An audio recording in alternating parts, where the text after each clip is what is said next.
അനിൽ അരൂരെന്ന് പറഞ്ഞിട്ട് ക്രിയേറ്റീവ് ഹെഡായിരുന്നു പുള്ളി അദ്ദേഹം അന്നേരം ആ സമയത്ത്. അങ്ങനെ അദ്ദേഹമാണ് ഞങ്ങൾ ചെയ്തുകൊണ്ടിരുന്ന ഇതിൽ ഡയറക്റ്റ് ചെയ്യാൻ വന്നു ആ ഒരു പോർഷൻ. അപ്പോൾ സിന്ധു ആയിരുന്നു അതിൻ്റെ ആ പ്രോഗ്രാമിൻ്റെ അന്നേരം പ്രൊഡ്യൂസർ.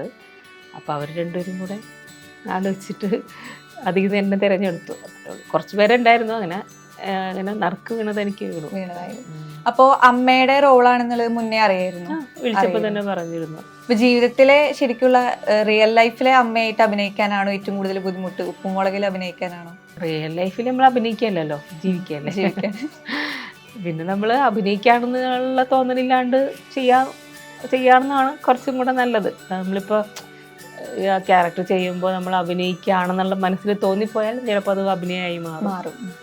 നമ്മൾ റിയലായിട്ട് ചെയ്യാൻ ശ്രമിക്കുക എന്നുള്ളതാണ്. അപ്പം അങ്ങനെ